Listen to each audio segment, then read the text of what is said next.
Corporate naman po. Kasama rin po natin ang ating mahal na Vice Mayor, Mayor Chia Atienza.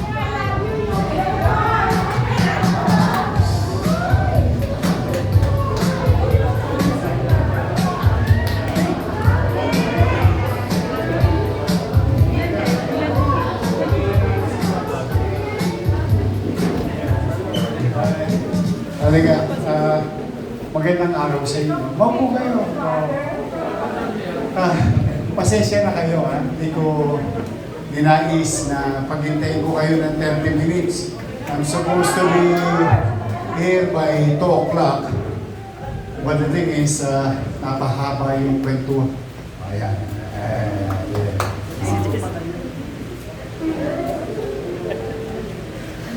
Paano mo masasabi? Okay. Dumating kasi ang ambassador ng Ireland. As you all know, natutuwa naman tayo na every time nagiging mayor tayo ng Maynila, kaliwat kanan ang pagdako ng mga embahada or ambassador sa ating lungsod, which give us some sense of pride being Manileño. Haba yung kwentuhan namin kasi hindi siya makapaniwala na maganda yung Vice Mayor natin.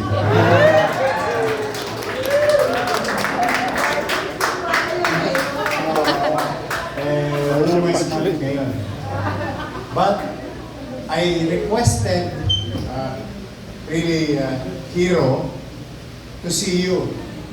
Ako nakisunod din, gusto ko makita yung mga lolo't lola ko. At lalo na siyempre yung PWD natin. Kasi alam niyo naman, pet project ko to noong una ko pang termino. Ever since, kasi ang pamantayan ko, bakit yung mga Hapon kaya pa ng mga lolo't lola nila? Bakit yung mga taga Hong Kong kaya pa ng mga lolo't lola nila?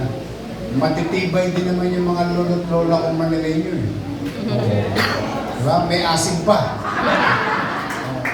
That's why it became a policy of the city government of Manila during under our watch nang binigyan niyo ako ng unang pagkakataon noong 2019-2022. Ngayon, salamat sa inyo, binalik niyo ko, ay binabalik ko unti-unti yung mga nasimula na natin at pinalalawak natin. So I'm happy today, 46. Thanks to Jollibee, Shakey's, Papay, or Jollibee Group, lahat sila. Tapos may bago pa, pati Starbucks, nag-hire na rin nga senior. Kaya lang di kayo pwede rin sa mocha frappuccino, ha? Baka pumalo yung mga diabetes. I'm really happy, excited, and proud of our PWD and senior citizen, with all honesty. Happy na, excited pa ako para sa inyo. And this is the effort of the city. Mapapansin nyo naman, sa Maynila, spoiled ang matanda. Kayo kami. Bukod sa pagiging spoiled, additional value and recognition and still that you can be part of the economic ng syudad. But you're still being valued and importance is being given to each and every senior of Manila. Kaya I'm proud of you, galingan ninyo, ha? Kaya ko ba ng mga buto-buto nyo? Kaya ba?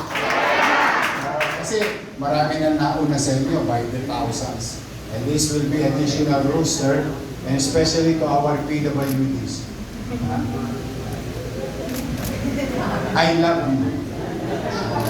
Kasi sa senior ko lang sinasabi yun eh. Sa kanila, I love you. Ano yung proud ako sa kanila? Kanila. Thank you na po. Si Jess, nakasama ko rin to noong unang termino natin. Katulad ng lagi kong binabanggit, habang tayo nandito sa Maynila, walang bakla, walang tomboy, walang babae, walang lalaki, walang mahirap, walang bigagas, walang mayaman, lahat pantay-pantay sa mata ng pamahalaan. So, when I found Jess, ay nakiusap talaga ako sa kanya, although may edad na siya. Pero kung dalaga pa kayo, binata pa to. Nakiusap ako para kahit pa paano, yung naalala niyo, di ba meron akong regular streaming or broadcasting. Now, tawag natin Your Mess Hour or Talk to the People. Yan yung regular na ginagawa ko para i-update ang tao sa mga naganap, nagaganap, at magaganap sa ating puso.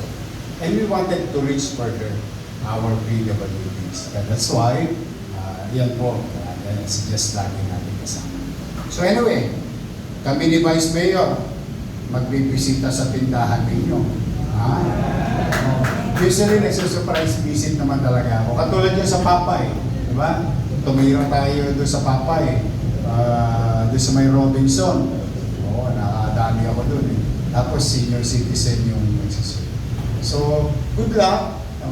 Huwag yung pipilitin ng sarili ninyo, ha? Baka mamaya nahihirapan kayo. You just tell us, Hero and the Peso family, thank you very much sa inyo. Palakpakan natin. Hindi na kukuhanin ng pensyon, ha? Ano na, kasama? Wala na. Hindi na ito gatasan, ha? Hindi na ito baka. Talaga naghahanap siya ng trabaho para sa ating mga tao. Bilang Panguling, kumanatag kayo. Alam ko mahirap ang buhay. Napakahirap. I think marami sa inyo kaninang umaga nasa palengke. Nasa grocery.